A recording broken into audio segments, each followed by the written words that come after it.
আমাদের মতো গৃহিণীদের কোনোই রেস্ট নেই, কোনোই সান্ত্বনা নাই, কোনোই আনন্দ নেই, তাই না? ঠিক বলছি না আমি? কেন জানেন? এই যে সকালে ঘুম থেকে উঠলেই আপনার কাজকর্ম, চিন্তাধারা সব কিছু নিয়ে ঘুম থেকে উঠা লাগে। এসব চিন্তা নিয়ে আমাদের ঘুমটা ভাঙে।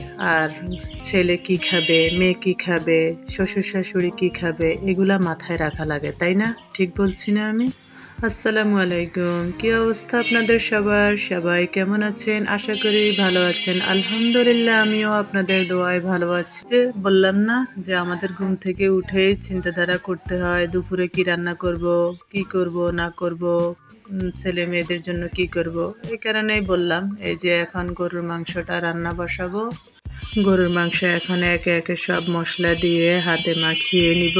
মাখানোর আগে এই যে সরিষার তেল দিয়ে নিলাম। সরিষার তেল ছাড়া তো আমার চলেই না। আমার প্রত্যেকটি রান্নায় সরিষার তেল আমাকে ব্যবহার করতেই হয়। আমার কাছে খুবই ভালো লাগে সরিষার তেলের মাংস রান্না, মুরগি, হাঁস। সুন্দর করে হাতে মাখিয়ে গরুর মাংসটাকে ম্যারিনেট করে রাখবো 10 মিনিটের জন্য। দেখেন কালারটা কত অসাধারণ আসছে, দেখবেন এইভাবে হাতে মাখিয়ে কালারটা অসাধারণ আসে। মাংসটা 10 মিনিট মাখিয়ে রাখার পরে দেখেন কালারটা অসাধারণ আসছে, তাই না? মন চাচ্ছে এখনই তো খেয়ে ফেলি, তাই না? দেখেন মাংসের ফাইনাল লুকটা কেমন আসছে অবশ্যই আপনারা কমেন্ট করে জানাবেন। সবাই ভালো থাকবেন, খোদা হাফেজ।